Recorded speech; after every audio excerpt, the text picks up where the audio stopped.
जय हिंद दोस्तों, स्वागत है आपका योगी इन्फो में। दोस्तों, आज हम बात करने वाले हैं दिल्ली के न्यू मुख्यमंत्री के बारे में। किसे दिल्ली का नया मुख्यमंत्री बनाया गया है, उसकी योग्यता क्या है, वो किस विधानसभा से चुन के आता है, इन सभी मुद्दों पे बात करेंगे। लेकिन अगर आप लोगों ने अभी तक मेरे चैनल को सब्सक्राइब नहीं किया है तो दोस्तों मेरे चैनल को सब्सक्राइब कर लें, ताकि जो भी न्यू अपकमिंग वीडियोस हो वो आप लोगों को टाइम टू टाइम मिलती रहे।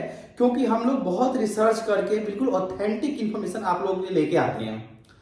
तो चलिए दोस्तों, समय व्यर्थ ना करते हुए हम अपने टॉपिक पे आते हैं और बात करते हैं कि दिल्ली के न्यू मुख्यमंत्री किसे बनाया गया है। तो दोस्तों, सबसे पहले हम ये जानने की कोशिश करते हैं कि जो पीछे हुए चुनाव, जो विधानसभा चुनाव हुआ है, उसमें किसको कितनी सीटें मिली है। तो दोस्तों, जो पीछे चुनाव हुआ है उसमें भारतीय जनता पार्टी को 48 सीटें मिली है और आम आदमी पार्टी को 22 सीटें मिली। इस तरीके से भारतीय जनता पार्टी बहुमत में आई और प्रचंड जीत हासिल करके आई। उसके बाद मुख्यमंत्री और विधायक दल का बैठक होना था। तो विधायक दल का बैठक होने में इन लोगों को कम से कम 10 से 15 दिन लग गए, क्योंकि मोदी जी के और इनके जो शीर्ष नेतृत्व हैं वो इस चीज को डिसाइड करते हैं। तो मोदी जी पहले विदेश की यात्राओं पर थे। जैसे मोदी जी विदेश की यात्रा पूरी करके भारत आए, उसके बाद आज 19 फरवरी को विधायक दल का जो बैठक हुई और इस बैठक में यह निर्णय लिया गया कि जो दिल्ली के नए मुख्यमंत्री होंगे वो होंगी रेखा गुप्ता जी। अब हम बात करते हैं कि रेखा गुप्ता जी को दिल्ली के नए मुख्यमंत्री चुनने के लिए कौन कौन से जो फैक्टर है वो देखे गए।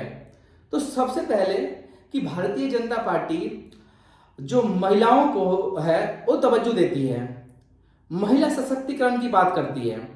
मोदी जी अपने कई भाषणों में बात कर चुके हैं कि महिलाओं को सशक्त करना है, महिलाओं को आगे लाना है।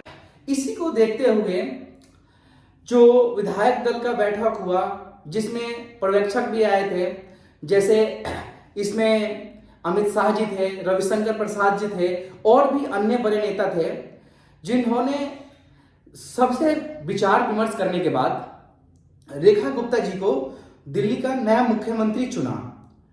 और उसके बाद जो दिल्ली के दूसरे डिप्टी सीएम हो गए उनको वो जो है प्रवेश वर्मा जी को चुना गया है। तो दोस्तों, अब हम बात करते हैं दिल्ली के नए मुख्यमंत्री के बारे में कि आखिर दिल्ली के नए मुख्यमंत्री की क्या विशेषताएं हैं। तो सबसे पहले दोस्तों, जो दिल्ली की नए मुख्यमंत्री हैं वो जन्म से हरियाणा से हैं और उनकी जो शैक्षणिक स्थान है वो है दिल्ली। वो दिल्ली में पली बड़ी और शालीमार बाग से वो विधानसभा चुनाव लड़के और जीत के आई हैं। और साथ ही साथ वो पेशे से वकील है, उन्होंने एलएलबी कर रखा है और वो आरएसएस की विंग एबीपी की सदस्य भी रह चुकी हैं। ये एक बनिया समाज से आती हैं और ये पहली बार चुनाव लड़ी थी और पहली बार में ही चुनाव लड़के और जीत के आई और पहली बार में ही इन्हें एक अहम जिम्मेदारी, मुख्यमंत्री पद की जिम्मेदारी दी जा रही है। तो हमें उम्मीद है कि ये अपना जो दायित्व है उनको बखूबी निभाएंगी और दिल्ली के लिए ऐसी योजनाएं बनाएंगी, ऐसा सुशासन लाएगी जिससे कि दिल्ली वासियों को फायदा हो, दिल्ली वासियों को लाभ हो।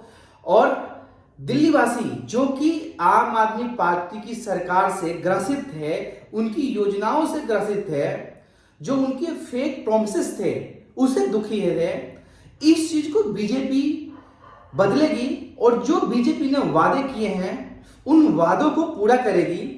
और हाल फिलहाल में देखा जा रहा है, आप लोगों ने भी देखा होगा न्यूज पे, कि बीजेपी की सरकार अभी बनी नहीं, अभी मुख्यमंत्री बने भी नहीं थे, उससे पहले से ही यमुना सफाई अभियान चालू हो गया।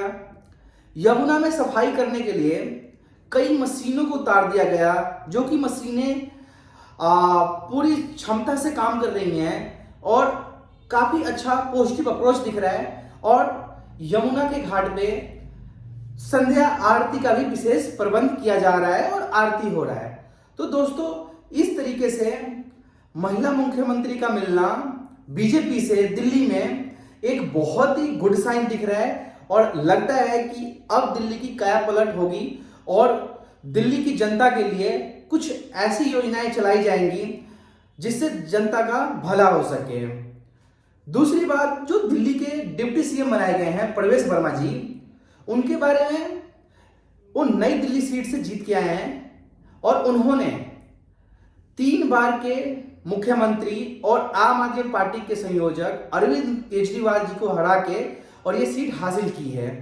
ये बहुत बड़ी बात थी और पूर्व में इनके पिताजी दिल्ली के मुख्यमंत्री रह चुके हैं और ये भी हरियाणा से आते हैं और फिलहाल ये न्यू दिल्ली सीट से जीत के आए हैं और इनको डिप्टी सीएम का पद मिला है। इसके साथ साथ ही और भी अन्य मंत्रियों को मंत्री पद की शपथ दिलाई जाएगी। तो दोस्तों, ये इन्फॉर्मेशन आप लोगों को कैसी लगी हो कमेंट करके जरूर बताएं और अगर ये वीडियो अच्छी लगी हो तो वीडियो को लाइक करें, चैनल को सब्सक्राइब करें और दोस्तों में जरूर शेयर करें।